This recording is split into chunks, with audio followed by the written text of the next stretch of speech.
30 years of the best sports talk in Middle Tennessee, featuring Tennessee Radio Hall of Famer George Plaster, Tennessee Sports Hall of Fame coach Watson Brown, and young guns Billy Derrick. And now, here's your host, George Plaster.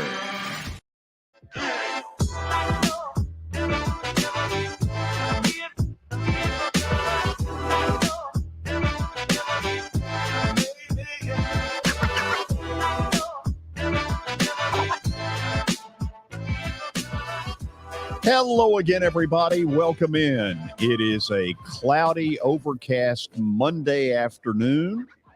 Depending on where you're watching this, there may be a little rain falling, but you know what? There is absolutely no rain in this show whatsoever. We've got a lot to get to, and a lot of it centers around the Tennessee Titans, who opened the preseason on Saturday. They lost in Chicago 23-17. And with that in mind, as football season cranks up, we begin each and every show with Terry McCormick's Daily Titans Update. It's brought to you by Lori Burnett Leland. She wants to be your mortgage lady. And with the help of USA Mortgage, she can do some great things for you. Give her a holler at 615-969-4350. There's Terry McCormick, Main Street Media, joining us for the Daily Titans Update. Terry, how are you? Doing well, George. How are you? Good. So we now have a game played. So let's ask what I always ask on the Monday after. What's the injury situation?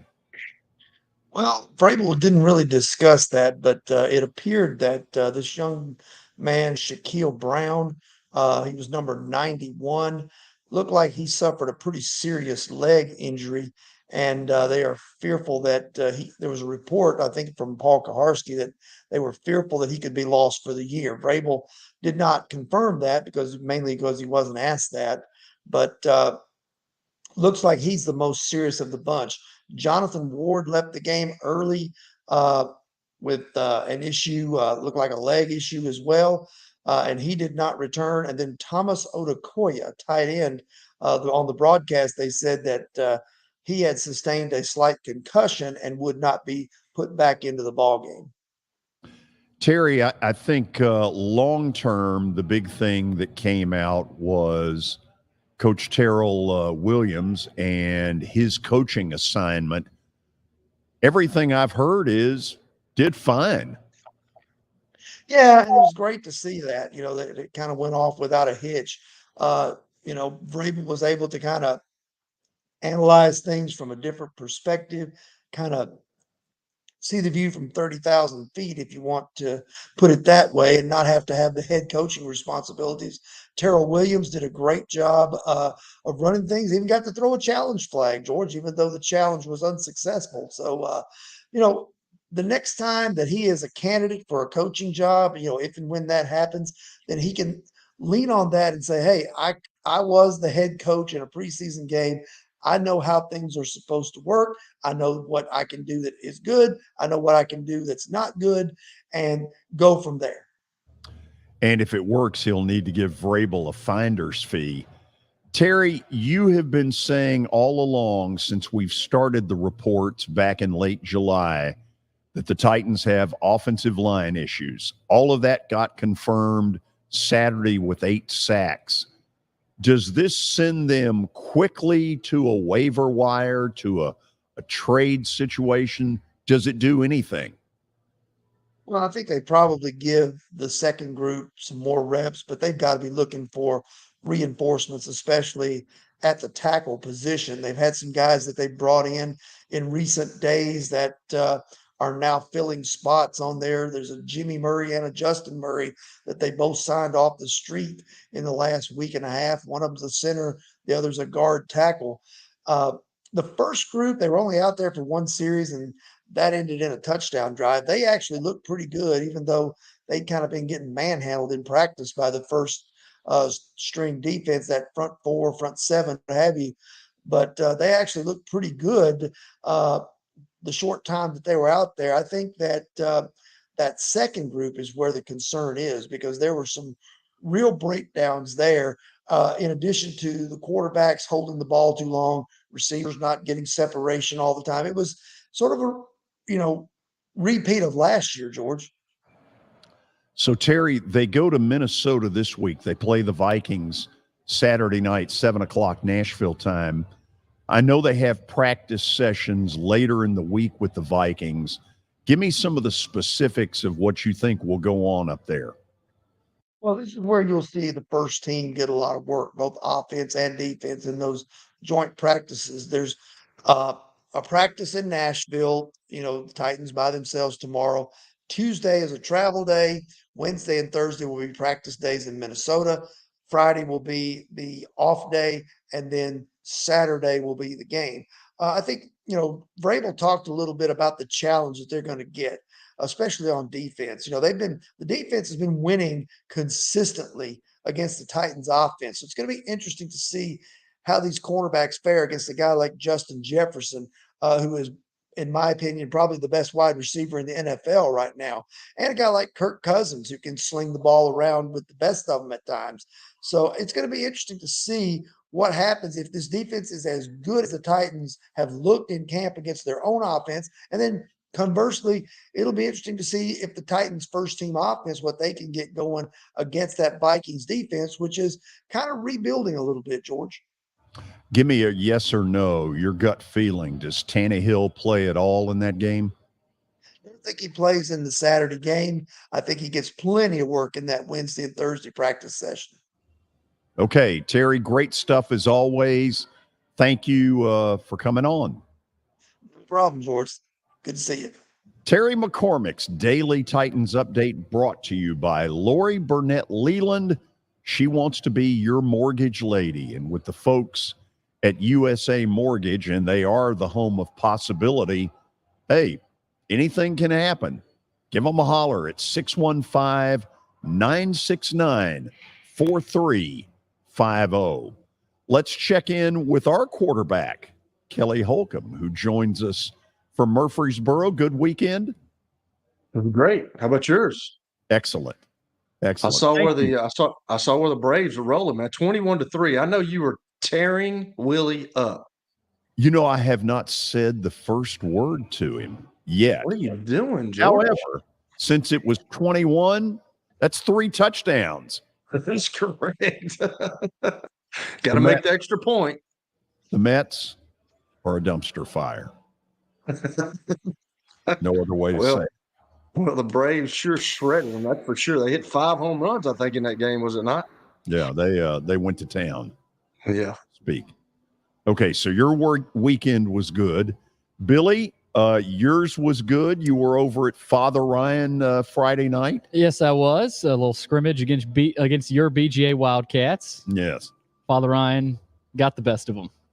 Yes, they did. But BGA they don't look as bad as they did last year. I mean, both Father Ryan and BGA were bad last year, but BGA Right. I think looks better. Billy, when you walk into the stadium, do they give you a standing O? No, not yet. Not yet, but Not yet. It's close.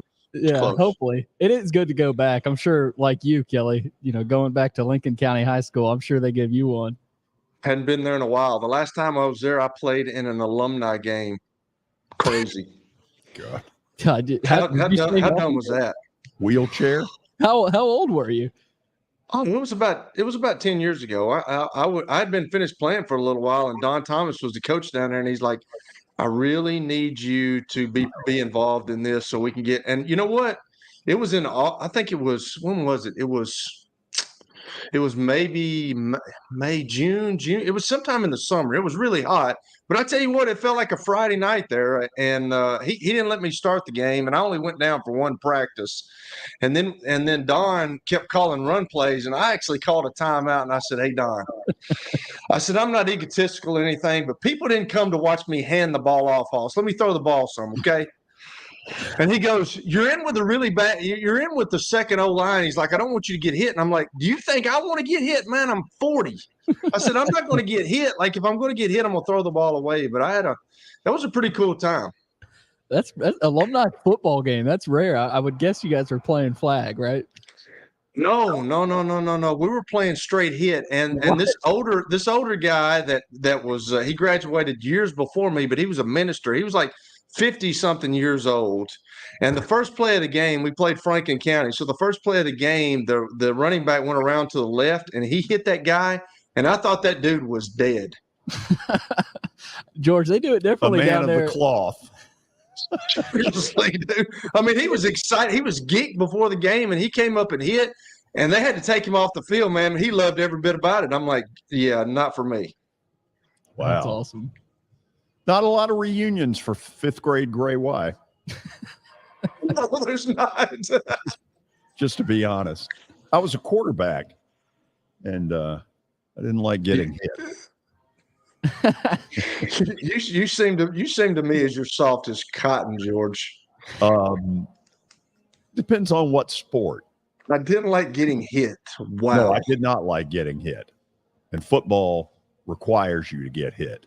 That's the thing about it. There's nothing better than getting your bell rung. There's nothing about blood coming out your nose, and you got to get up. You got to take another snap. Let's go, man. Yeah, great. It's funny. Kelly's right, though. There are some guys that act like that. I mean, they love getting hit.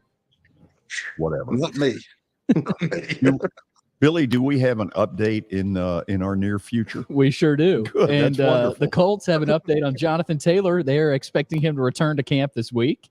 So obviously a lot of the contract situation has boiled down a little bit, and he's been rehabbing his ankle injury at an out-of-state facility. So we'll see if I don't know if he ends up playing in the preseason, probably not. But for the Colts, that's good. That's a good piece of news for them. Yeah, he and Irsay have a little reunion, did they? They need him. Oh, let's just say that. They need him. They need him. I'm not sure he thinks he needs Irsay. That's right. However, we move on. We move on to baseball. The Angels' Shohei Ohtani is going to skip his next start due to arm fatigue. Let me say this, Billy, because I've watched him now for about 3 years. His ability as a pitcher to go from day one to the end of the season is a little bit shaky. None of the years he's been there, he's been able to make it through a full season. I've noticed in the last month that teams have been hitting him a lot harder. Mm-hmm. He was lights out early. Then he had the blister problem. I think whatever goes on with him in free agency, I wonder if his better thing is to, quote, bring him out of the bullpen as a closer. Less innings. Might keep him healthy. Could. Just a thought. Not pitch at all. By the way, by the time, Kelly, you see this show, yes, I'll be at Truist Park in Atlanta, GA. Bravo's Yankees. We need to beat the crap out of them. Just the Bravos and Yankees. Well, they're not great this year, although they're in a great division. But every time I'm there to see the Braves and the Yankees, it never has turned out well. It's been 25 years. Is that a sellout, George? I mean, do the Yankees? Obviously, the Yankees travel well. They've got fans all over the country. I mean, do they normally sell out a lot of ballparks when they go? Well, all 3 games will be sold out, but it probably will be more because of the Braves. How good they are. Yeah. In the past, at times, it's been because of the Yankees, but the Braves are virtually sold out the entire rest of the year, which is insane. Yeah. It also says it's a little phony. I mean, they're winning, and so they're winning, and everybody wants to be there. When they start losing, maybe not. If you build it, they will come. Yeah, especially if you win. Well, and the Braves have helped sell out some other stadiums.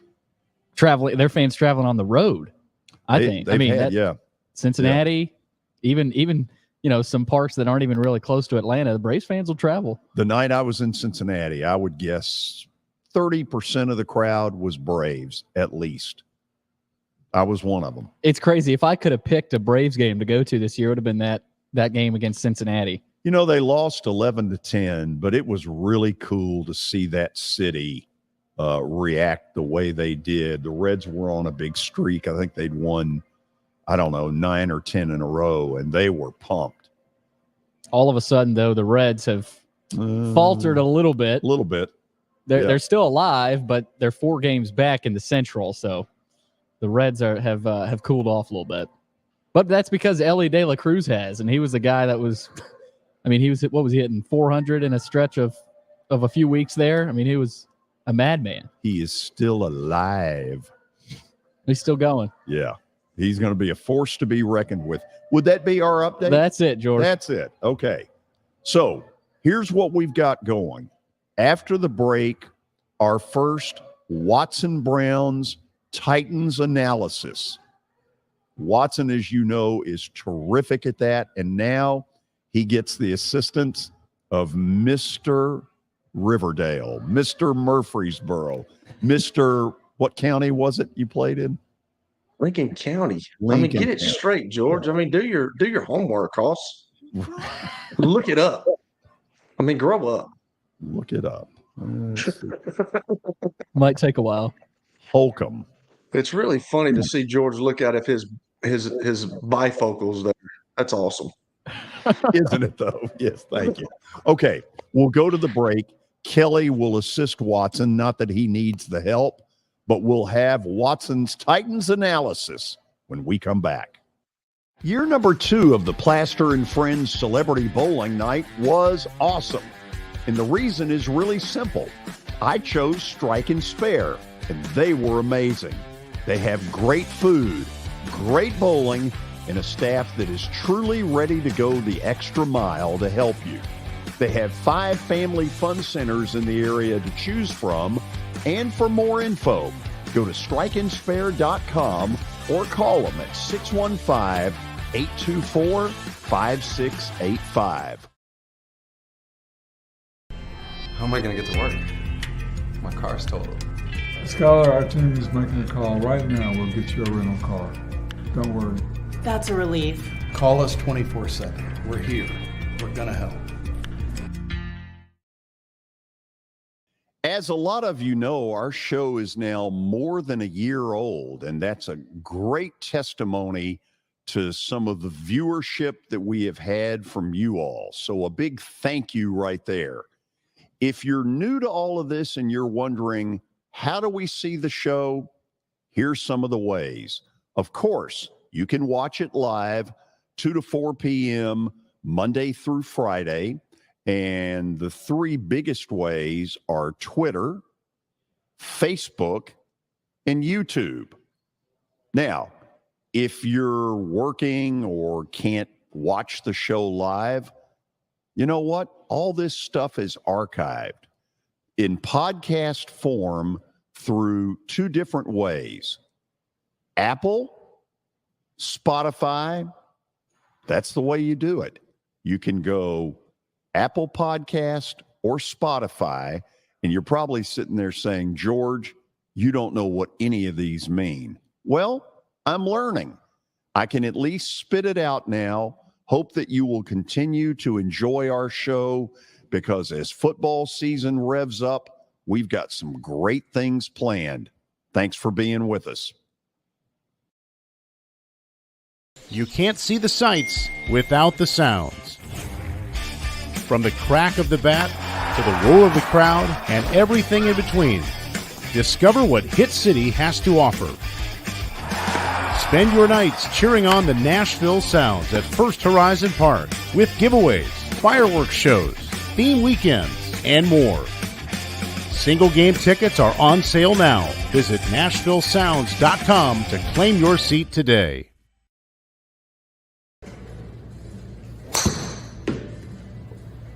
So who said I can't be a golfer?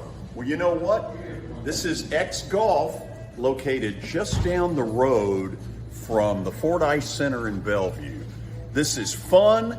It'll improve your golf game, and you need to stop in and check it out. 8138 Sawyer Brown Road, and who knows, I may get to 200 before it's all over.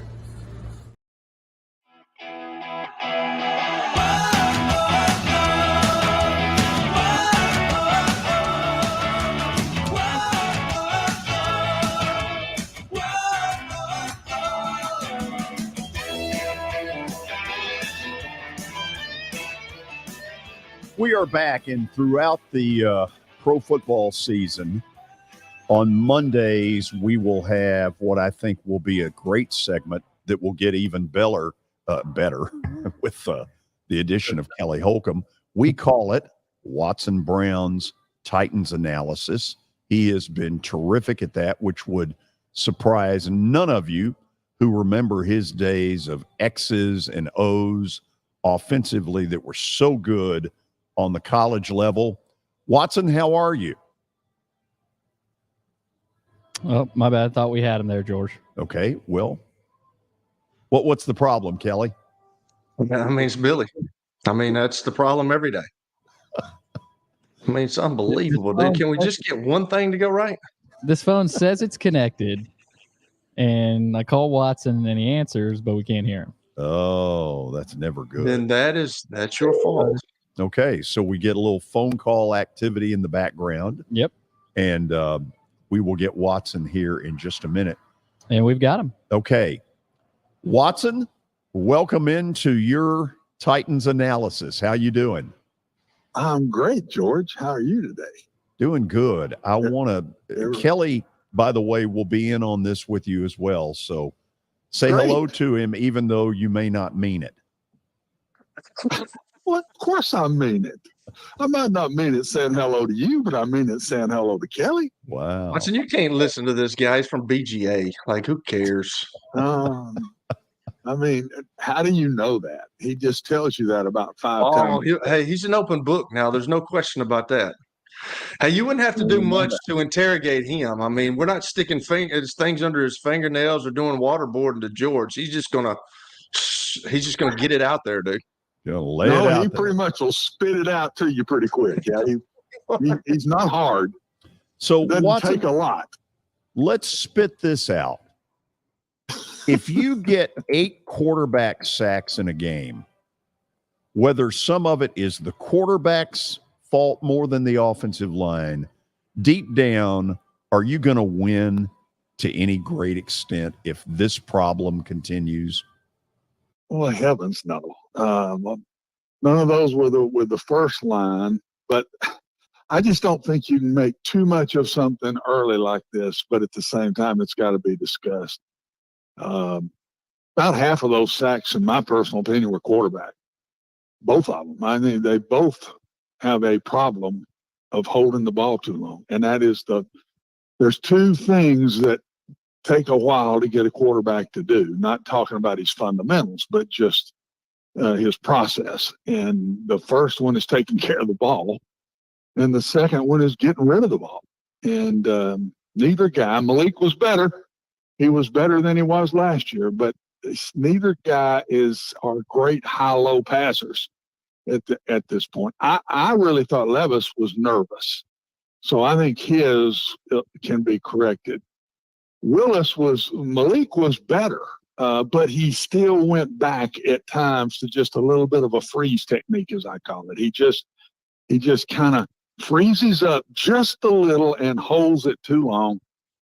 Through all my career, I'd stand behind them and with a stopwatch and pass scales, pass perimeters, and all that. And that ball had to be gone between 2.5 and 3. And if it wasn't, I'd blow a whistle and just stop it at that point. You've got to do that. Now, what triggers that not to happen?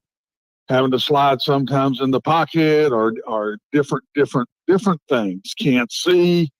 There are different reasons that it might not happen. But if you're throwing in rhythm, there is no reason for you not to be a good high-low guy and get rid of the ball.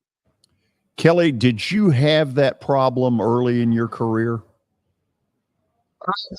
I don't know if I had that problem because just like Watson said, he held a stopwatch behind his quarterbacks. I can remember Coach Robbins at middle when he wanted me to throw the ball. He would stand behind me and he'd go, and it'd scare me to death. It'd literally scare me to death. Now, he wouldn't stop the play, but he's like, son, you got to throw the ball. And when you got a coach like that, or Coach Brown, like when you got a coach like that understands that, it kind of gets in your mind. And you always have a mental clock in your mind, George, of like, I can't hold this ball. Now, most of the time, and I think Coach will talk about this a little bit, but I knew where I was going most of the time with my pre-snap read. I could tell you most of the time where I was going before the ball was snapped. Now sometimes, and then the NFL, it gets a little harder. But early in my career, yeah, George, I probably did hold the ball. I don't think I held it long anyway. I might have held it a little bit long, but that was not my game. My game was with my mind. I could read coverages. I could read defenses. I understood that, and I understand that you've got to get rid of the football. I watched a little bit of Bryce Young when he was at Carolina this past weekend, and that's the same thing I thought. That guy does a really good job of getting rid of the football, but he's got to understand the thing that separates college from the pros is he's seen those DBs, he's seen those linebackers. They can all run in college, especially in the SEC, but the defensive line is where it's different. And even in the SEC, they got great defensive linemen, but you get to the pros, you have no time. If you sit back there and you hold that ball, he saw that the other day against the Jets because those guys collapse that pocket really quick. So you have a clock that goes on in your head, and that ball's got to come out. And just like Tom Moore used to tell me, it's 1, 2, 3, throw it away, son. And that's what you got to do. You get rid of the football. Watson, let's go to Malik Willis, who has been much maligned in the year plus he's been here. The Titans several months ago put it out there that he's better than he was. You kind of confirmed that, but better enough where you'd stick him in there when it matters if you needed to? From the other day, I thought he was the better of the two, but at the same time, I think Levis is going to get better quicker. I really thought that Levis's problem was just nerves. He was jumpy. I don't remember seeing him look like that in college. His fundamentals were much better than Malik's, much better. Malik still has slow feet from looking to one side of the field to the other. His eyes will come back to the other side, but his feet don't move quick. He throws across his body some, and he still has the hand under the ball way too much. Sometimes he throws it right, and his hands on top of the ball and his elbows up and his hands on top of the ball, and he throws a beautiful ball. Then he'll come back and his elbows under and his hands near on side or under the ball. And so Malik gets those. I think Malik's his fundamentals. I believe it is. And he just got to keep working. And anytime the point of a football, George, is up, it's bad news. I don't care if you're throwing your deep ball, if you're throwing underneath, if you're throwing crossing routes. If the front point of the football is slightly up, trouble is brewing. And his ball about half the time is slightly up, and it's overthrows slightly behind. Great example of Malik, I thought. The guy on the TV said, man, he really threw a good ball. You remember the shallow cross early in the game where he throws it and the kid gets the snot knocked out of him, and they called it a fumble, but it wasn't. It was an incomplete pass. That's on Malik. The guy pulls up. It's zone coverage. He's running a shallow cross. The guy pulls up, and what's supposed to happen? Malik's got to feel where the pressure's coming from as far as the receiver is concerned. The guy was coming from the outside in on Malik, so the ball has got to be thrown to the other shoulder. And he's led him into where the coverage was coming from. That's old option route stuff that we've taught for years and years and years, and that was not a good throw. And in the NFL, you can't make that throw. It wasn't that it was a crossing route and he threw it behind him. It was it was zone. So the guy pulls up, shows his numbers to him, but then Malik slightly leads into where the DB is coming from. And that should have been a completed pass. That's on the quarterback. Kelly? Yeah, Coach, he said it perfect. That's the thing that makes a good college quarterback and the pros different. You have got to understand, you've got to read where defenders are. And if a guy's on the outside, you got to throw it inside. If the guy's on the inside, you got to throw it outside. And I think another thing that Malik has been able to do up until this point is he's really gifted. He's a really talented guy. He went to Auburn first. He goes to Liberty. But when you're in situations like that and in college at places, you can get away with athleticism. You can get away with doing things wrong. But when you get to the National Football League, just like Coach talked about, you've got to be fundamentally sound, and you have to learn how to play the game from the pocket. I listened to Mike Vrabel talking about he doesn't want to take all that stuff away from him. He doesn't want to take his athleticism away from him. But at some point, you have got to learn how to throw the pocket or learn how to throw the football from the pocket. I use Russell Wilson all the time. Russell Wilson is a great scrambler, but he does it when the opportunity presents itself.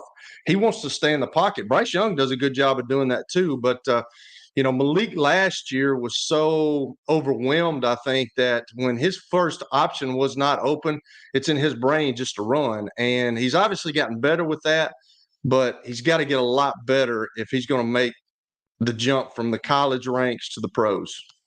Watson, a year ago, it was an absolute disaster when they would try to put together a package for Malik to take advantage of his running ability, great athletic skill. In year two, do you completely throw that out the window, or do you go back to it and see what you get out of it? No, you don't want to take Mike is right, and you don't want to take his abilities away from him. But till he gets to those legs, he's got to learn to use the legs in the pocket. His legs are as poor as his release sometimes. And he's not good at sliding in the pocket yet. I've always said, George, you got to start with, you better know what to do first. You got to know the stuff backwards and forwards. And you got to know it so well that you react to it, you're not thinking about it. And I thought last year he didn't know it. I thought this year he is further along that way. But he still is slow at sliding around in the pocket or changing his feet when the ball is going to go in a little bit of a different direction. If you noticed him, what were his good plays? His good plays were a rhythm throw to most of the time the primary receiver. That was when he had a good play. And the second time he had a good play was when he was outside the pocket throwing. So his bad plays are when he's not going to the primary receiver. He's got to go to the second receiver much quicker. And then I don't even think he's made it to a third receiver yet. I think what he does, he is 1-2 better now, and then he scrambles. And that's what I always said. You got to know your clock. Kelly hit on it just a second ago. You got to know your clock, and it's boom, boom, or the next step is throw it away or scramble. That's it. That's what you got to do. He hasn't got the second step, but he's better. And I saw promise because I saw improvement. He also was more poised. He seemed more confident when he was out there. But neither one of them, when the heat was on, made a play. That was a negative to me. When the heat was on late in the game, they had 2 shots at winning that game, and honestly should have. The quarterbacks did not make the plays in those last 2 2-minute drives to win that game.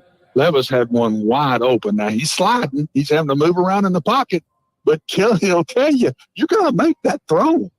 Just because the guy's kind of chasing you and you're sliding around in the pocket and getting in position to let the ball go, that's NFL quarterback. That's a good college quarterback. And he just didn't make that play. But I think he will. I saw some good signs in him. I did. I thought he was really nervous. I'll bet you he does better in the second one over the first. Kelly, are you surprised, given the level of football he's played, SEC, national stuff, that the nerves were a big factor? And George, there's a lot of anxiousness out there, and I like what Watson just talked about. You got to be prepared. If you're prepared, Tom Moore used to talk about that. If you're prepared, you don't get nervous. I mean, you're still gonna have butterflies, but when you're prepared, now that was his first NFL game, and there's been a lot thrown on him. He was a second-round pick. He wasn't the first pick overall, but he was a second-round pick. And everybody's talking about him being, I don't know if it's to the savior point yet, but he's kind of the guy for the future is what everybody's talking about. So if you don't put it in a proper perspective, yeah, I mean, you're going to be nervous, George. And that was the guy's first game. I mean, I'm like, Coach, you can't put too much into all those sacks and things like that. That was with the second team offensive line, but when you're sacking the quarterback, and Terry McCormick talked about this a little bit, and this has been roasted in my brain ever since I played, but there's a lot that goes into the sack of the quarterback. First of all, the quarterback can hold on to the ball way too long, that's what happened with those young guys yesterday or Saturday. Secondly, your offensive line can get beat. There's a guy that can get beat. They can miss an assignment. But, I mean, the receivers have to be at the right depth. They got to get off the line of scrimmage if it's man-to-man press. Your running backs have got to block. They've got to be willing to block, which is different when you come into the pros. Those college guys aren't used to blocking a lot. If there's a hot route that comes and, you've either got a 5-man, 6-man, 7-man protection, and if they can always bring an extra guy that you can't block, George, and if you point to somebody and the tight end's supposed to run a hot route and he doesn't, well, as a quarterback, you've got to go through it. Well, if he doesn't, I got to go somewhere else. Well, they're not to that point yet. So there's a lot of things that come into that. But I just think it looks like to me that he's a little bit more – I'm like Coach. He's a little bit more ready than Malik. Malik has obviously relied on his athleticism for his whole life. He's got to get over that. He's got to start learning. He's got to know everything, every protection, where everybody's going, what the hot adjustment is, the coverages, if they adjust where I'm going. So there's a lot to be said with that. And yeah, I can understand if Will Levis, that was his first pro game. Everybody's anxious their first pro game because, hey, it's the NFL. You're not in college anymore. This is your job. So Watson, let me close out the quarterback stuff with this. A year ago, Levis had what was considered really serious turf toe issues. And if anybody's ever had turf toe, it can be incredibly painful. Raise your hand there, Kelly. Atta baby. Watson, did you see any lasting effects, any ill effects from that? No, not at all. Not at all. And George, if Malik wants to be the Titans quarterback in a year, he's got a lot of work to do, and it's up to him. He's got to go to work. I think he has improved. It tells me he did work. But passing the football to a quarterback, really to everybody on the offense, passing the football, George, I've always said passing the football is protection, timing, and spacing. That's it. That's the three pieces: protection, timing, and spacing. And he's got a lot to work to get through all of that. And protection is such a big piece of it. A quarterback that doesn't understand all the protections, does not understand the protection when the ball's being snapped, he's done. He is done because he's going to be nervous as he can be. He's wondering who's coming here or what's going on there. Did I do the right thing here? That's what I was talking about. It's got to get to where he learns this stuff. And that's up to Malik. Will is a little more trained through that kind of stuff than Malik. He's got to catch up, and it's going to be on him. He's got to learn all the stuff. I think he's made great strides. I can't wait till the next one to see if Levis isn't better and Malik isn't better. Both of them are still showing signs.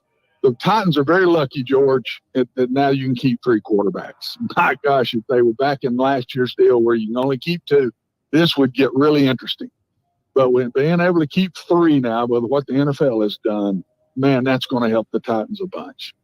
Okay, after the break, I'm going to get these guys to talk more about what they saw in Saturday's preseason game, and in particular about the wide receiver position. DeAndre Hopkins, I think smartly, did not play, but back before he got signed, we laughingly not only referred to it as the worst wide receiver core in the league, but being a smart aleck, I would use terms like, what are they going to do? Run the wishbone? Anyway, we'll find out who stepped up, maybe who didn't. So stay tuned. Watson Brown's Titans analysis continues after this. As the trusted premier custom home builder in Middle Tennessee, Donnelly Timmons has over 20 years of experience in the industry. Whether you're looking to build your dream home or renovate your current home, their team will ensure that every client and every remodel is unique, luxurious, and completed on time within budget. Founders Dustin Timmons and Joey Donnelly have over 25 years of construction experience in the Nashville area. Together, they have completed projects in Forest Hills, Oak Hill, Green Hills, Franklin, and Brentwood. Dustin and Joey believe that communication is the most important aspect of all construction projects. Therefore, they personally manage each project themselves and are involved in job site activities on a daily basis. Their commitment to quality and integrity has earned them an outstanding reputation among their clients. Contact them to set an appointment for a free consultation or to view some of their completed projects. Give them a call at 615-456-7983 or log on to DonnellyTimmons.com.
For over 35 years, Wilson Bank & Trust has been committed to providing customized banking solutions to help individuals, families, and businesses in Tennessee achieve their goals. As your full-service community bank, we are proud to offer loans with competitive rates, local decision-making, and fast, friendly service from our experienced lenders. No matter where you are on your financial journey, Wilson Bank & Trust is ready to help you take the next step. Visit your nearest Wilson Bank & Trust office or online at wilsonbank.com to get started today. Member FDIC, Equal Housing Lender.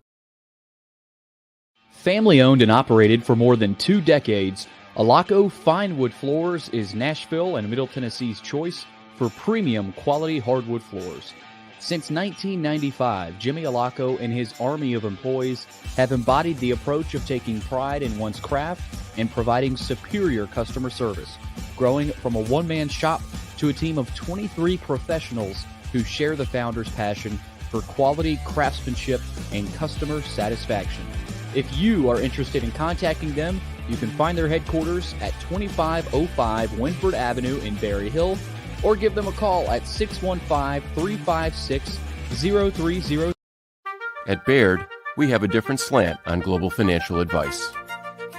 That global capabilities mean nothing without personal attention. We have investor relationships in 35 countries and market expertise in over 40 industry verticals, all to help make the most important investment connections of all, yours. Global financial advice with a client-first approach. It's the shape of things to come. Discover the Baird difference at BairdDifference.com.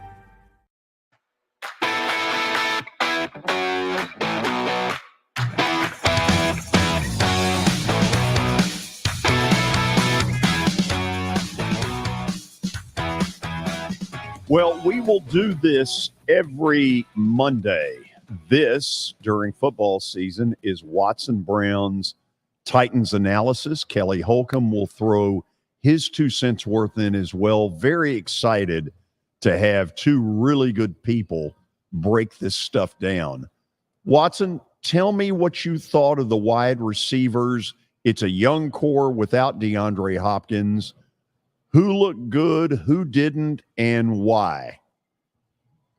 Well, I thought they all looked good as good, solid backups. That's what I thought. I thought Moore was the best one of the bunch. Robertson did good, but I thought Moore showed real toughness on some plays. He had a real smart play where he's running a crossing route, and they're letting these receivers do this some now. He's running across the route with tight man-to-man. The guy's overplaying him, And when the quarterback kind of loses, it was off of a kind of a naked looking play, or start the pocket one way and it slides kind of to the other, quarterback pulls up, and he sees the quarterback's a little off rhythm at that point. He stopped and went the other direction. And that was the first big play of the game. I thought that was a great move. The single safety was way on the other side of the field. They're all kind of small. They're fast. They're tough.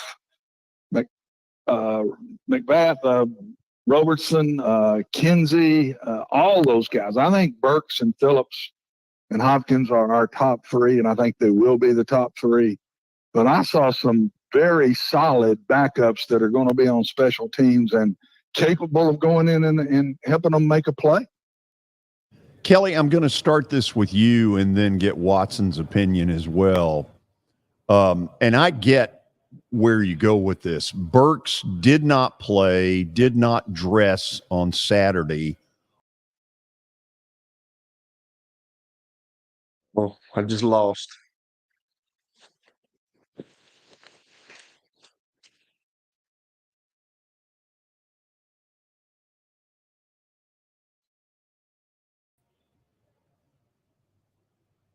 Kelly, I just lost you. Sorry. Okay, what I asked you was about Treylon Burks. Didn't play Saturday, and I get that. You don't want to get him hurt. That's the easy answer. But has he done enough in his pro career for that to be the case? Yeah, that's kind of what I was about to say, George. I'm glad you said that. I don't know. He's a rookie last year. He's supposed to be the guy. And that's why I've said all along that's why DeAndre Hopkins is such a big addition to this. Obviously, he gives those guys a professional guy who's been there, done that. He's an elite receiver. He's not the speediest guy in the world, but you're talking about route running. You're talking about a catch radius. A guy can do it. He'll be good for Treylon Burks, but I'm not sold on that. I understand that you want to keep guys healthy, and with these 3 preseason games, instead of having the 4th, it's going to be a different deal. But I don't know if he's gotten to that point yet. I know they want to keep him healthy. They want to keep everybody healthy, obviously. But I think that you can protect him, and he can protect himself when he goes out there. But I think he needs as many game reps as he can get. I know he played last year, but still, he's a young guy. He needs to learn the game more. And I just don't know if I'm doing that with a second-year guy. Weigh in on this, Watson. What would you do? No, I 100% agree. I was going to bring that up if we went to him. I didn't understand it. And maybe he's hurt. Maybe he's had a slight pull or something, or a sore shoulder. I don't know. But how in the world he wasn't out there? He's young. He didn't play last year much. He's a very inexperienced receiver, and they need him to be bona fide. We can't just forget about him now that they've got a number 1 guy, because they need a number 2 also. In the early down passing game that they run, it's all box controlled, and if you crowd them, they're going to throw it out there to 1-on-1. They see a single safety, they see that extra safety down in that box, they're going to throw it out there to those guys, and they should. With that big back sitting back there, that's exactly what they're doing. And I didn't see a big change in the offense. A little bit in the running game I saw. We can talk about that quickly in a minute. But I thought he should have been out there. He needs experience. I don't care if he played 2 series, but I thought he should have dressed. Now, if he's hurt, okay. But nobody said that. And I didn't even see him on the sidelines. I'm sure he was there. Talk to me about the running game, Watson. I saw differences. They've been a hard stretch zone team. And I saw pull plays. Now that we ran a little bit of that last year, but not much. But quite a bit of the opening drive was power, the old power play where you're pulling the backside guard, blocking down, kicking out, and pulling the backside guard. One of Spears' best runs was off the power, and then a sweep. They ran the sweep. They ran the counter. So I saw 3 different pull plays, and it didn't just wear us out with stretch, stretch, stretch. And so that was different. That's what I saw different in the Kelly offense. Passing game wise, I didn't see a lot of difference, but I don't know that I would this early. But I did see a difference in the running game. And the number 1 impressive dude on the day to me was Tajay Spears. We have the best back we've had in to counter with our big guy. He is going to be if he can stay healthy, he is going to be really good. He looked good running tackle to tackle. I saw him, like Kelly said earlier, I saw him take on a linebacker or two a couple of times, and then he's very good in space. This is the best second back or counter back to Derrick Henry that we've had since I've been working with you, Jordan. Yeah, Watson, on that topic with Spears, we know he can catch in the out of the backfield. He did that at Tulane. And you mentioned you liked him in between the tackles. If you're the Titans, do you ask him to run in between the tackles? Of course, he's a running back, so I'm sure he will. But how do you think they use him, and how do they want to use him, you think? I think he will be the backup. I think he's going to be better than Haskins and Chestnut. I think he is number 2. And I think they'll use him in all ways and use him more in space, of course, than Derrick. But you watch him play in college, and he was a group of 5 guy at Tulane. You watch him play in college, he was very good from tackle to tackle. He was good everywhere. He was a really good football player. I think they're going to use him and put him in for Derrick. I'll just bet you that Derrick doesn't stay out there as long a periods of time. I think you're going to see him come out of play, go back in the next play. We're going to use him differently this year now that I think they feel like we have truly got a back that can do these things. Maybe I'm overreacting. We'll see you next week. But I thought that was the best thing I saw yesterday, Saturday in the game. Kelly, most people seem to agree with that. Can you take him out of the backfield to catch? Oh, I think absolutely. Oh, yeah. I think he's I think he's that guy. I'm like, Coach, I got to ask Coach a question though. Sure. Coach, when you watch Derrick Henry, and I've always said this, is he not an outside zone guy? I mean, when you try to talk about the power, when you try to talk about counter, it just seems like it takes him too long to get going. It seems like he's more of an outside zone guy where he can stretch that thing with his speed and cut it back. Do you see him as more of a power guy or more of an outside zone guy? I see him, Kelly, as a downhill guy. Your plays have to be downhill. People can block the counter, let's say, and you know what I'm talking about, the guard, tackle, pull play. People can block that a lot of different ways. I remember the young coach going to Nebraska, and they taught me the counter early. And they say, we run 2 different counters. We run an inside counter, and then we run the log outside counter. Okay. And we run it off of how they're playing the play. I think Derrick is a inside counter guy. He's a downhill power guy. Now, don't put him in an offset and run the power. You got to stick him back there 7 yards deep and let him come straight downhill off tackle, Kelly. You got to get Derrick going downhill. He can't go sideways. That's why I don't think he's a great zone guy out of the gun, because he's going sideways, and that's not what he does best. If I was them with a gun, I'd stick the eye behind him in the gun. I'd put him back there some, and I don't see anybody much do that in the NFL. That's what I'd do with Derrick. I wouldn't offset him, because I'm with you 100%. I do not think he's a great side-to-side guy. Right. That's kind of, he's a big guy, but sometimes it just seems like he just gets it's so hard for him to get going. I've always thought, I mean, if you run counters like the old Denver Broncos, outside zone, inside zone, that's all they did. And you watch Terrell Davis run it, and then you would watch Alex Gibbs talking about that stuff where, you would get the defense going one way, and then he would cut it all the way back behind the center, which was kind of crazy. But I don't know, but I think this young guy is really good. I think he's going to be really good. I think he sees stuff. I think he can stick his foot in the ground. He can change directions. And I think, like George just alluded to, I think he'll be able to catch the ball out of the backfield. Oh, big time. I think he's tougher than a lot of people give him credit for. I think he's a tough kid. So I'm excited about him, Kelly. I really think they hit a home run there. And we've gone through some backs that just weren't just great players. I remember bringing the kid from Appalachian State in and couldn't keep him held. This kid is the best one we've had to go along with Derrick. And I'm going to tell you, he's going to play more than a lot of them have with Derrick. Derrick's getting a little older. They're going to take care of him more. They're not going to leave him in 7-8 plays in a row like they've done in the past. You watch. He'll run it twice, and this kid will go in. Then he'll go back in and carry it 2 more times. But I think you're going to see Spears a lot earlier in the down process and not just be a laid down back. Guys, I think we have hit a home run with the two of you all analyzing what's going on. Billy, if you will, put that thing back up there for just a second. Pretty obvious stuff. Malik Willis has improved somewhat. Will Levis, more positive than negative. Spears, yes, a huge positive. On the negative side, 8 sacks isn't going to cut it.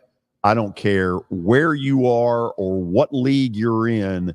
8 is about 6.5 too many, and we've got a couple of backup quarterbacks right now who have got to get rid of the football a little bit quicker and kind of get that quarterback clock, that clock in your head to move a little bit quicker. Watson, thank you as always. Looking forward to more stuff with you. It's an honor, guys. Talk to you. Watson Brown, he flat out can talk some football, and his analysis and Kelly's analysis are going to be great on this show, and we will do this every Monday from now to the end of the football season. We'll go to the break. Stat of the day is coming up, and then we'll hear from Mike Vrabel. So stick around. We've got plenty of football coming. This is the George Plaster Show.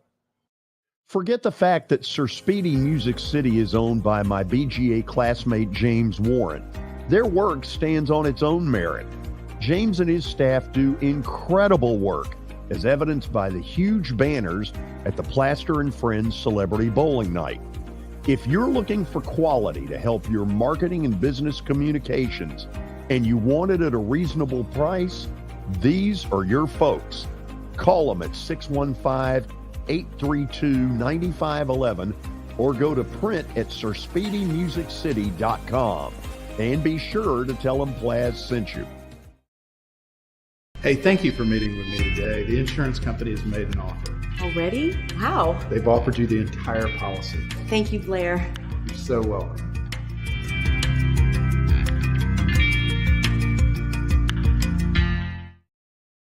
Convenience and value, 2 words that we expect when we do business.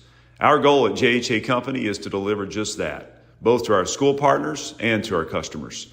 Whether you're purchasing photos, yearbooks, class jewelry, letter jackets, school spirit wear, or senior graduation products, we strive to make the experience easy, convenient, and cost-effective.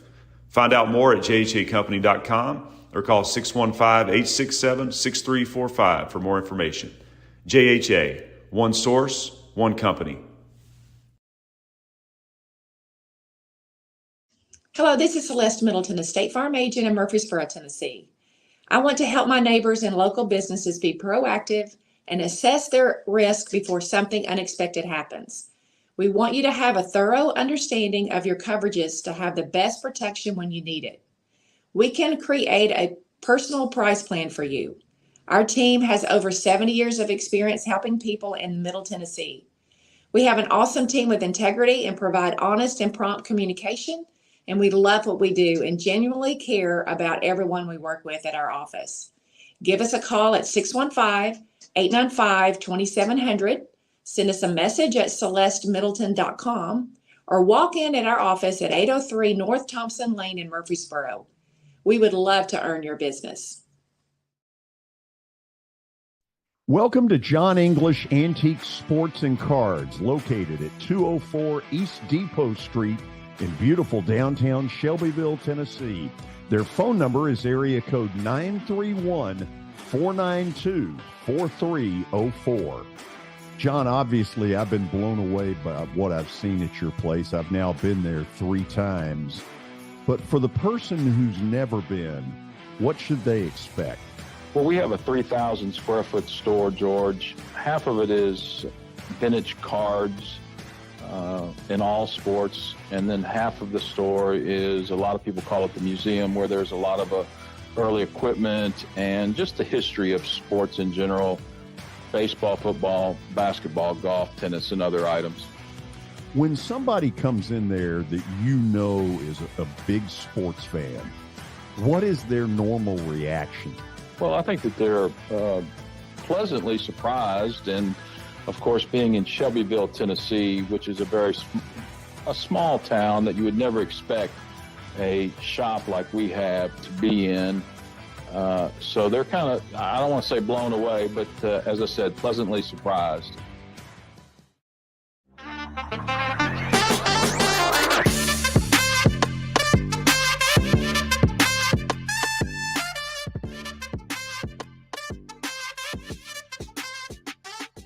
Top of the hour on a Reaction Monday here in Nashville.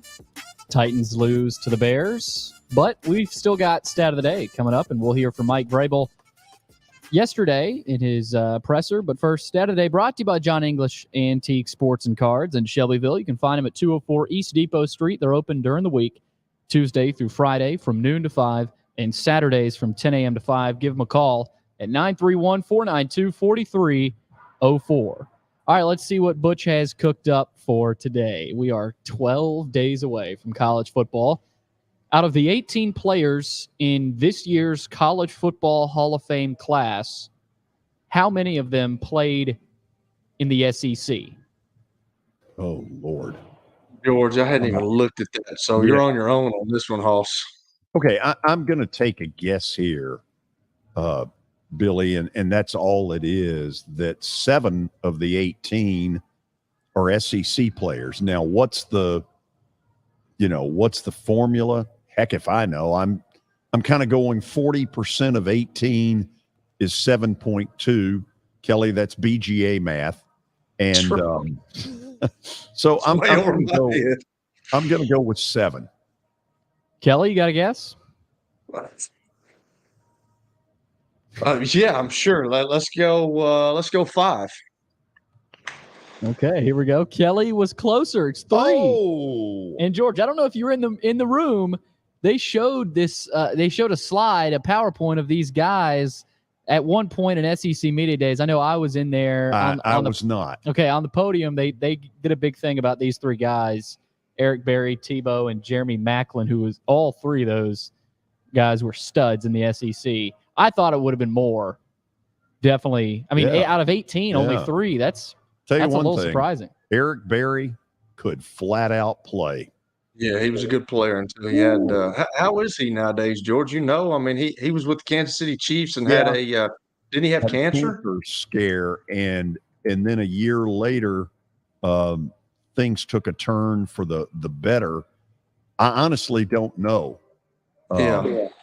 Well, I saw something that said his playing days might be over, but I've also seen some things put out there saying his playing days might not be over. So he hasn't officially retired yet. I know that.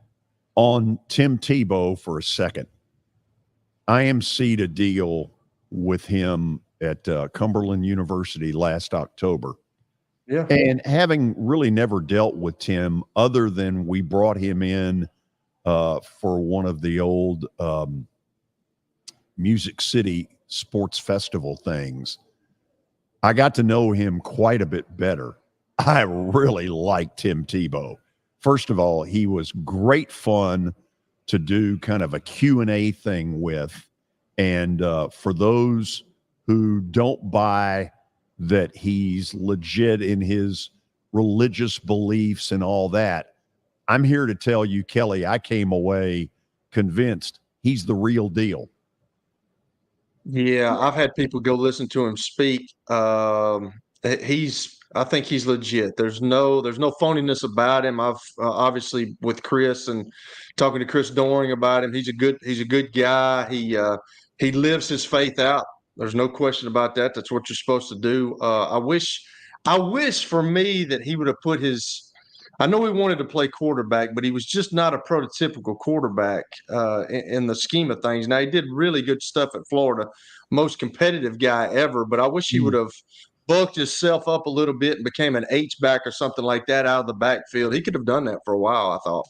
Also in that Hall of Fame class, Reggie Bush from USC, Luke Kuechly, who played at Boston College, Brian Westbrook, who played at Villanova. I did not know that. Wow. And then D'Angelo Williams from Memphis. Yeah. The thing that I think hurt Tebow near the end was that NFL teams, and this is not Tebow's fault, but No. he paid the price for the fact that anywhere he was, it felt like the circus came to town. And a lot of NFL teams sort of threw their hands up and said, I don't want to deal with it. That hurt him. I totally agree with you on that. It was ridiculous how the media portrayed everything. Just let the guy be who he is. He's not trying to be anything phony. He's always done that. Mom and dad grew him up that way, and I totally agree with you. I think he got it wasn't a total blackball, but it was kind of like it was close. We don't want to put up with that, and I think that was bad. Okay, back to the Titans. So one preseason game in the books, and it was an unusual one in that Mike Vrabel, in a move that I think is a stroke of brilliance, did not play head coach on Saturday in Chicago. He turned over the duties to defensive line coach Terrell Williams, and I think that is something that has been universally applauded in the National Football League world. So Mike Vrabel comes back to town, talks to the media midday Sunday, and here is what he had to say.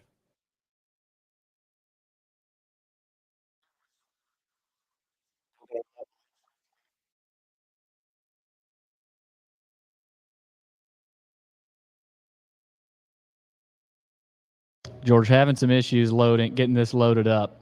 Okay. So I guess we're not going to hear from Mike Vrabel.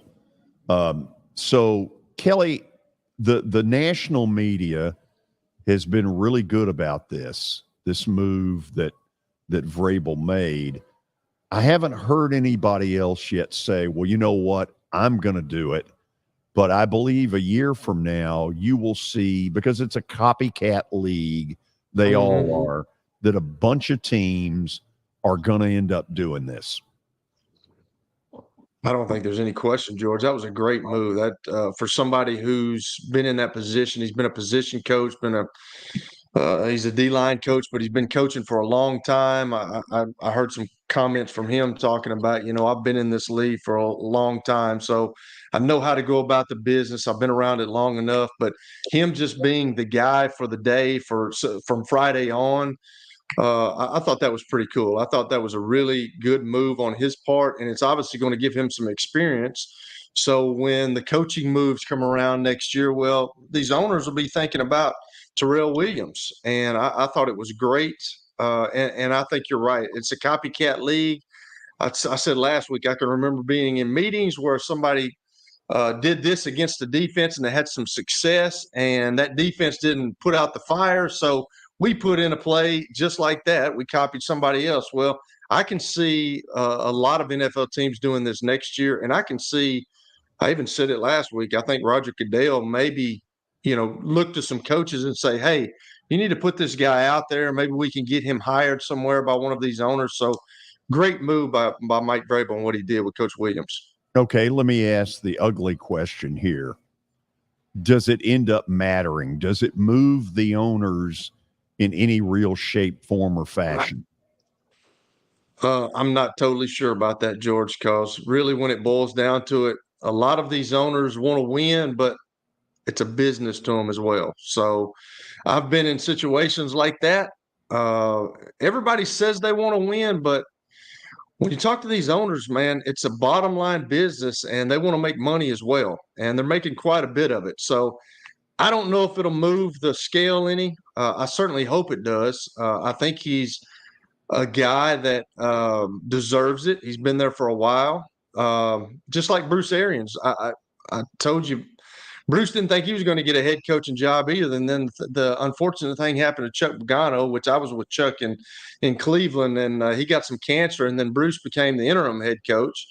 And then from then on, he coached those guys well. He got them I think he got them to the playoffs, and then he was able to get a job out at Arizona being the head coach, and then went to Tampa and became the head coach there and won a Super Bowl. So guys just need a chance. He's an older guy, but some guys just need a chance, and I think this is a step in the right direction. But I'm not sure you never know what those guys with the red pen that write all them checks that's got all that money. You never know what they're thinking, George.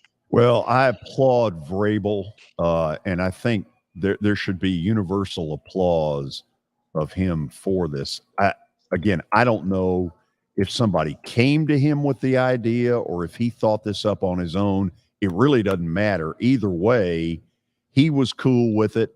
Apparently, Amy Strunk must have been cool with it because that's not something you just spring without your owner knowing. So kudos to all of the above. I agree with you. And I think just the logistics of everything on game day, he had to go out there and he had to meet with the referees. Hey, when you become a new head coach and you hadn't done that before, I mean, you don't really know what to expect in that situation. So just like the little details of going out there and meeting with those guys or talking to the guys before the game, because he's always sit back there and listen to somebody else do it. So just going in and making a pregame speech and controlling the meetings on the Friday night when they got there, that's a big deal. And if you've never done it, I mean, it can be overwhelming. So let me try this one because my guess is you've been involved in these. The Titans now, in a little less than a week, play the Vikings Saturday night, 7:00 up in their new stadium in Minneapolis. Tell me what the practice sessions are like. What do they try to get accomplished there? I just think it's they go into the meetings and they're trying to see what this guy can do, or if this guy's going to play like we think he's going to play, or how are the young guys going to play. But it's just going against another team, George. That's the most exciting thing. It's exciting for players too, because you don't have to go against your guys all the time. You know what they can do. Now you're going against another team, a really good team, who everybody thought had a chance last year. And I'm a big Kirk Cousins guy. I like him. But he's got to make it further in the playoffs. They let the Giants go up there and beat them at home. You just can't have that happen. He's got one of the best receivers in Justin Jefferson. Terry brought that up. So it'll be fun. It'll be neat to see how those guys stack up against another team that's a really good football team that was in the playoffs last year. He's got a really good quarterback, got a good defense, got some good guys that you can go against. I think that's just what those practices are about. You're going to get some competition. You're going to get people there to watch. You're going to get some heated altercations. It's going to be like the same practice, though. You're going to have the inside drill. You're going to have a 7-on-7. Then you're going to have some team stuff. You're going to have some one-on-one stuff. It's all kind of the same, but you're getting to go against different guys. That's what makes it intriguing and fun. And you might have a fight or two. Absolutely. We'll just wait and see. Now, we have Mike Vrabel ready. Here is a little bit of what he said yesterday in his noon press conference. Was, by design. We were going to let Malik start the game. Had a really good series, effective series. Let Will go and then make a decision and then give those guys 2 series, the best that we could, 2 series each from the remainder of the game. So just trying to get them all the situations, trying to get them work. I mean, I think when you start to look at it, backup quarterbacks, they're going to have to be able to go in there at a moment's notice. Sometimes you're going to, have a week to prepare and they're going to know, but I would say that most of the time they're going to have to come in off the bench and be ready to execute. So that's some of the things that we were trying to recreate. How many games do you tell them that that's what the picks were? I think we probably had a conversation, the day before the game, just, what the plan was. And, we want every player that's here, that's healthy, to prepare as a starter through this process and understand we're in training camp mode. But then, quickly prior to the game, you start preparing, for a game. And again, it's abbreviated, but we want them all to prepare as a starter, be prepared to play the entire game. We obviously know that doesn't happen at every position or for every player, but then, so that the quarterbacks are staying in tune and every position is staying in tune of what they need to do throughout the course of the game. That last drive in the first half, how do you like the way Malik was able to orchestrate that, get you guys in position? I mean, sure. Those are great situations, situations that we work on in practice. We talked about it, after whatever things happen in practice, that's why you practice, to come out there and to be able to execute and to have, 19 seconds on the clock, no timeouts, and, be in a down clock situation and have them execute it and then make the field goal. So it's really positive. What kind of things did you learn from your non-head coach perspective yesterday of kind of overseeing things? Just trying to evaluate, where guys were, trying to evaluate most of the same things I would normally do, where we were with operation, play calls, substitution, seeing how the process went with the booth and the communication upstairs to quickly relay the situation or things that were going on. And, we had some guys that were, playing a lot of snaps and playing special team snaps. I think just trying to evaluate that and, manage that and get guys in there. A nice chance. Caleb, though, kicking out of bounds, is that score is field goal down in any way? What happens there? We don't want to kick the ball out of bounds. There's not a point system or a scale. We don't want to kick the ball out of bounds. We want to make our field goals and not kick it out of bounds. What do you think Levis did first time out? What'd you like? What is he got to get better at? I think just letting the game come to him, just take what's there, just trying to make sure that we're not overdoing it, that we're just playing one role, a large role as a quarterback in the offense, and, taking what they give you. And then when there's opportunities to work the ball down the field, do that. Did some nice things, I thought did some really nice things, and, would like to have some plays back, from the game. And then, being in a tough situation there, you're only going to get, one chance to hit a chunk play probably. And, they came back and we didn't hit it. And then, so obviously that makes it even more difficult to come back and try to get it in there the next time. Goes, did he continue to do yesterday what you've seen in practices as far as being? I thought that there was some composure. I thought that, there were some opportunities for him to run. He ran, and was able to do that. Thought he did a nice job, when he did get out of the pocket, keeping his eyes down the field, and was able to be a thrower when he felt like there was something there.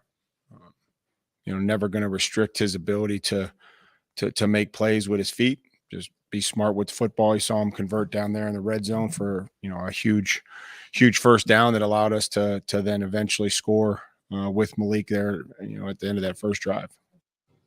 Okay, that's Titans head coach Mike Vrabel. Kelly, anything you hear there that caught your attention?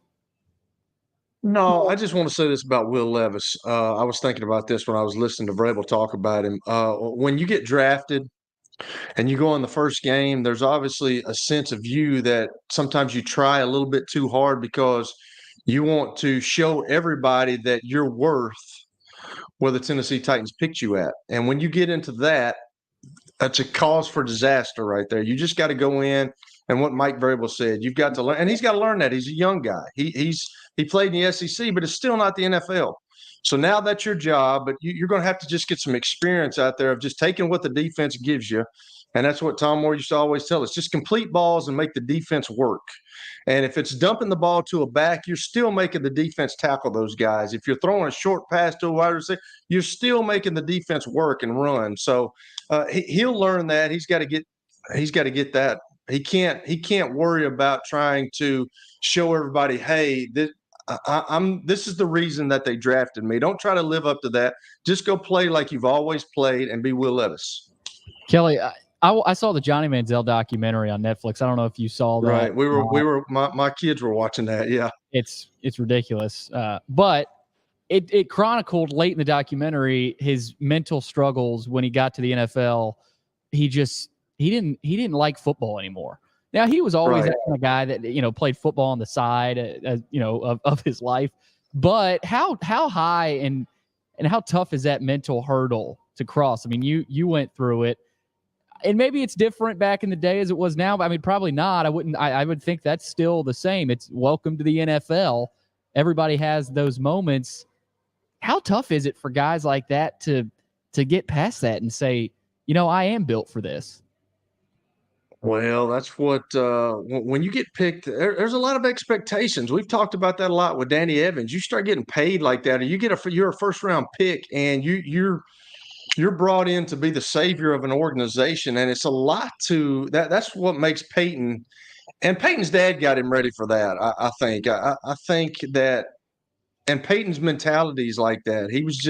He's a worker, and just watching the Johnny Manziel deal, when you watch 0% of film, Yeah, that ain't gonna help when you don't, no, that's not going to help you at all. And he alluded to that. He was like, he was able to, and that's like Malik Willis that I've talked about earlier. Those guys like Johnny Manziel was just a playmaking guy. He was able to do things that a lot of guys couldn't do. He went out there and had fun. He didn't think about it too much. He didn't worry about it too much. But when you get into the National Football League and they pay you a lot of money, I mean, now this is your job. You've got to figure it out, and you can't watch 0% of film. You've got to study. You've got to know what's going on. And a lot of times guys don't mess up on the field, but off the field. I mean, there's so many expectations, and people got a camera. They see it's Johnny Manziel, won the Heisman Trophy, was this great player at Texas A&M. They're filming you if you go out to a club. But the craziest thing I heard, Billy, was when this dude left on a Saturday night and he went to Vegas and he tried to get back before a game. I've never in my life heard anything like that before in my life. Like, what are you thinking? Like, dumb. This was before a game, George. And this dude, what triggers in your mind to think, I'm going to go out after curfew. I'm going to catch a private jet. I'm going to fly to Las Vegas, and I'm going to be back before the game. That's just crazy. I've never even that was the craziest thing. And that was a straw that broke the camel's back in that organization. Yeah, I mean, when you do stuff like that, it doesn't mean anything to you. So, George, basically what Kelly's saying about rookie NFL quarterbacks, grow up. Get up off the ground and grow up. Right. We ask you to be able to go out in public and not act like an ass. George, let me ask you and Billy this. Let me ask you and Billy this. This is what I'm thinking about when we were talking to Watson. Are you comfortable? Like, if something happens to Ryan Tannehill like it happened last year, are you comfortable with both those? Both those guys are really young. Boy, I don't know. Like, it seems like you need a guy. It seems like you need a guy that's kind of been in the pressure cooker a little bit, maybe not a bunch, but like if something happens to Ryan Tannehill, I mean, who are you going to give the Cadillac keys to? Kelly, think about it. A year ago, Tannehill, first of all, is one of the toughest human beings. You're talking about a guy that can take shots. And for 3 years, the Titans lived to tell about it. Well, a year ago, their offensive line was so bad, you could see it coming. He got the snot beat out of him. And finally, he went down with an injury. Well, Malik Willis wasn't ready. And it got to a point, and I'm not saying this is all on Malik Willis. I don't think he was coached worth a damn at all by a previous offensive coordinator staff. But it got so bad that they had to get Josh Dobbs basically off the scrap heap for the final few games of the season to try to salvage, what was great at 7-3, but then turned into, a ride on the Hindenburg. That was a ship. Thank you. Well, and I think we know what it was, George. Yeah, I think too, George. We don't, but I do. Levis has a little bit of Tannehill in him, I think. Now, I think he's a little bit different of a quarterback than Tannehill is, but Levis is tough. I mean, we saw that at Kentucky. I think Levis's ceiling is a little bit higher than Willis. Right now, it certainly is. Right, even right now. I mean, Levis is already ahead of where Willis was at this point last year. I think we can agree on that. But again, Willis has gotten a little bit better. I think he didn't blow the world on fire, but I think just watching him play, he looked more comfortable. And so I think that's a good thing too. And that's the battle. When you're ultimately talented, though, George, and when you're overly athletic like Malik Willis is, you rely on that a little bit too much. Yeah. And then once you get to the wall, which is the NFL, you can't rely on that anymore. You've got to learn how to play the game. And I think that's where Will Levis understands that. He was at Kentucky, so he understands that playing the SEC. He's got some of that athleticism as well, but like that's what Malik Willis has gotten to this point with all that athleticism, and he's been better than everybody. After the break, we will talk about the Jim Harbaugh situation. And I promise you this, I'm going to go off. Okay. Oh, yeah. Oh, yeah. Stick around. Year number 2 of the Plaster and Friends Celebrity Bowling Night was awesome. And the reason is really simple. I chose Strike and Spare, and they were amazing. They have great food, great bowling, and a staff that is truly ready to go the extra mile to help you. They have 5 family fun centers in the area to choose from. And for more info, go to strikeandspare.com or call them at 615-824-5685. How am I going to get to work? My car's totaled. Skylar, our team is making a call right now. We'll get you a rental car. Don't worry. That's a relief. Call us 24/7. We're here. We're going to help.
You can't see the sights without the sounds. From the crack of the bat to the roar of the crowd and everything in between. Discover what Hit City has to offer. Single game tickets are on sale now. Hello, this is Celeste Middleton, a State Farm agent in Murfreesboro, Tennessee. I want to help my neighbors and local businesses be proactive and assess their risk before something unexpected happens. We want you to have a thorough understanding of your coverages to have the best protection when you need it. We can create a personal price plan for you. Our team has over 70 years of experience helping people in Middle Tennessee. We have an awesome team with integrity and provide honest and prompt communication, and we love what we do and genuinely care about everyone we work with at our office. Give us a call at 615-895-2700. Send us a message at celestemiddleton.com or walk in at our office at 803 North Thompson Lane in Murfreesboro. We would love to earn your business.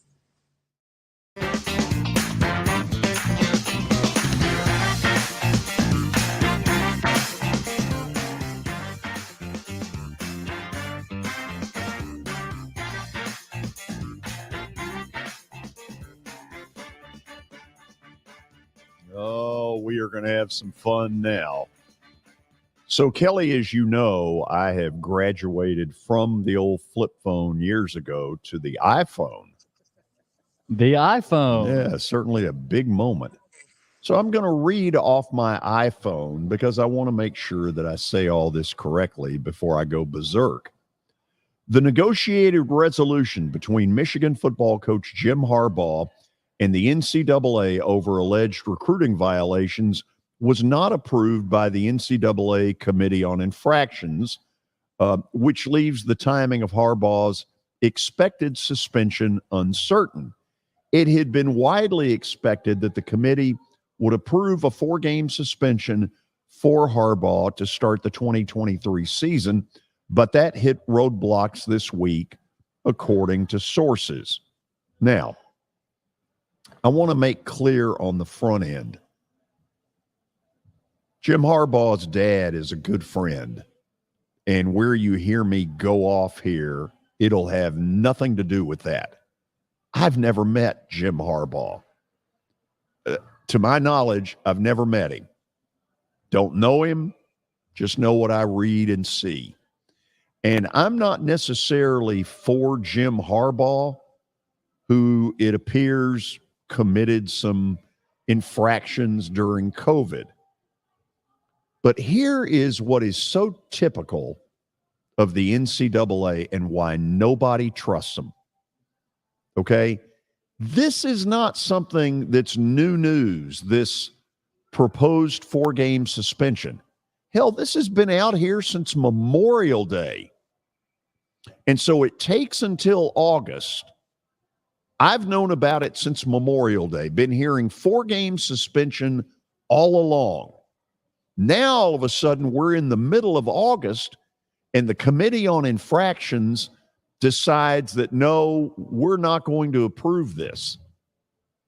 What the hell's the delay? What are they waiting on? They have known this for weeks. Not that I am necessarily in Jim Harbaugh's corner, but if I were him now, I would tell the Committee on Infractions to shove it. I wouldn't deal with it at all anymore. I would basically say, get your stuff together. Because, Kelly, this is inexcusable. This committee has known about this for months. Because I've known about it for months. I'm pointing at you. You've known about it for months. This is absurd. By the way, this is a really good phone. But they're just trying to get all the facts. Let them alone. Are you saying you disagree with me? The wheels of justice turn very slowly, Hoss. Good Lord. Really? No, I'm not saying I disagree. No, I'm not. No. I'm just messing around. I agree with you.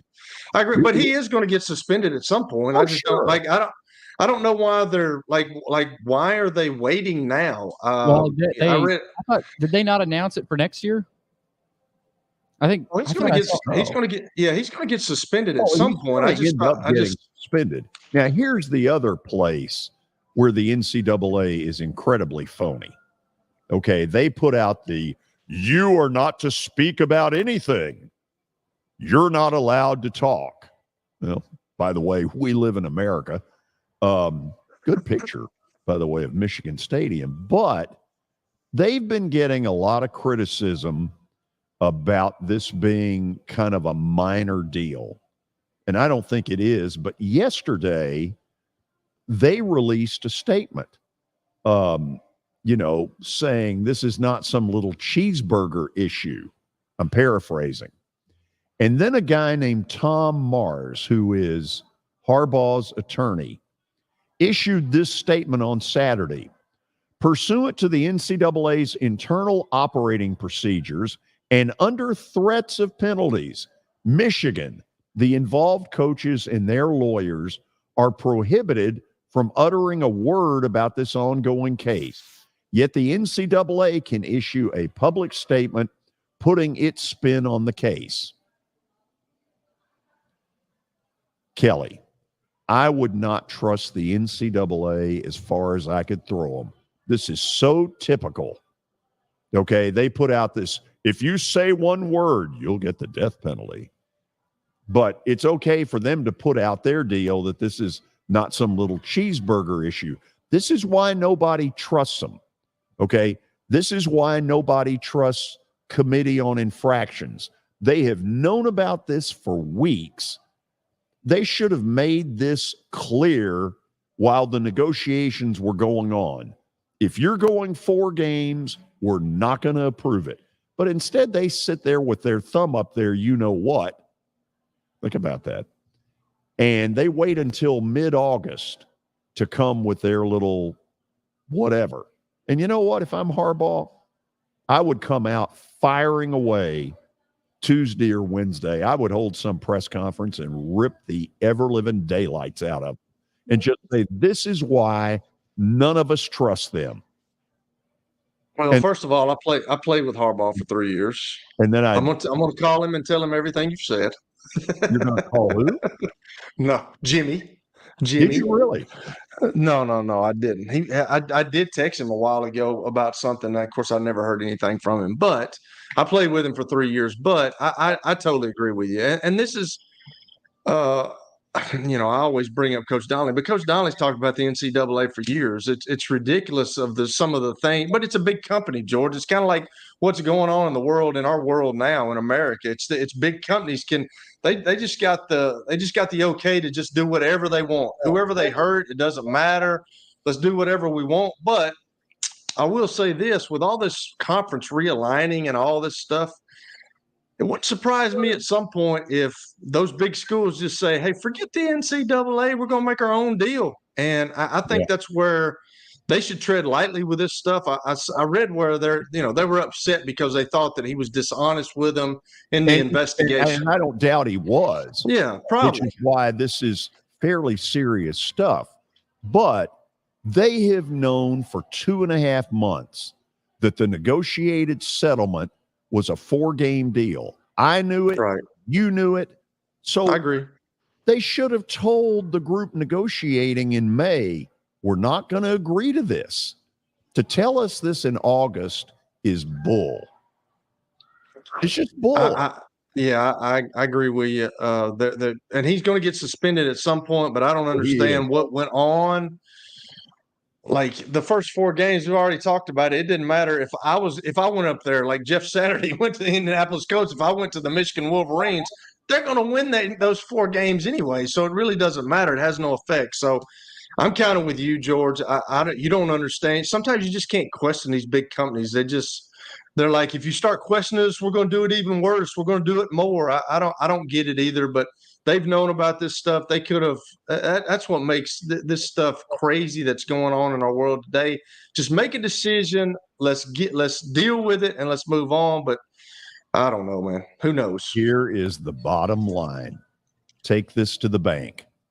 When it comes to the NCAA, they are not to be trusted. We'll go to the break, and then we'll have the plaster bet of the day, which anybody in the world could figure out where I'm going. Stick around. For over 35 years, Wilson Bank & Trust has been committed to providing customized banking solutions to help individuals, families, and businesses in Tennessee achieve their goals. As your full-service community bank, we are proud to offer loans with competitive rates, local decision-making, and fast, friendly service from our experienced lenders. No matter where you are on your financial journey, Wilson Bank & Trust is ready to help you take the next step. Visit your nearest Wilson Bank & Trust office or online at wilsonbank.com to get started today. Member FDIC, Equal Housing Lender. As the trusted premier custom home builder in Middle Tennessee, Donnelly Timmons has over 20 years of experience in the industry. Whether you're looking to build your dream home or renovate your current home, their team will ensure that every client and every remodel is unique, luxurious, and completed on time within budget. Founders Dustin Timmons and Joey Donnelly have over 25 years of construction experience in the Nashville area. Together, they have completed projects in Forest Hills, Oak Hill, Green Hills, Franklin, and Brentwood. Dustin and Joey believe that communication is the most important aspect of all construction projects. Therefore, they personally manage each project themselves and are involved in job site activities on a daily basis. Their commitment to quality and integrity has earned them an outstanding reputation among their clients. Contact them to set an appointment for a free consultation or to view some of their completed projects. Give them a call at 615-456-7983 or log on to DonnellyTimmons.com. Convenience and value, 2 words that we expect when we do business. Our goal at JHA Company is to deliver just that, both to our school partners and to our customers. Whether you're purchasing photos, yearbooks, class jewelry, letter jackets, school spirit wear, or senior graduation products, we strive to make the experience easy, convenient, and cost-effective. Find out more at jhacompany.com or call 615-867-6345 for more information. JHA, one source, one company. Family owned and operated for more than 2 decades, Alaco Fine Wood Floors is Nashville and Middle Tennessee's choice for premium quality hardwood floors. Since 1995, Jimmy Alaco and his army of employees have embodied the approach of taking pride in one's craft and providing superior customer service, growing from a one-man shop to a team of 23 professionals who share the founder's passion for quality craftsmanship and customer satisfaction. If you are interested in contacting them, you can find their headquarters at 2505 Winford Avenue in Berry Hill, or give them a call at 615-356-0303. Again, that's 615-356-0303, or log on to alacofinewoodfloors.com. Alaco Fine Wood Floors, serving Middle Tennessee's hardwood flooring needs since 1995. At Baird, we have a different slant on global financial advice. That global capabilities mean nothing without personal attention. We have investor relationships in 35 countries and market expertise in over 40 industry verticals, all to help make the most important investment connections of all, yours. Global financial advice with a client-first approach. It's the shape of things to come. Discover the Baird difference at bairdifference.com. Hey, thank you for meeting with me today. The insurance company has made an offer. Already? How? They've offered you the entire policy. Thank you, Blair. You're so welcome.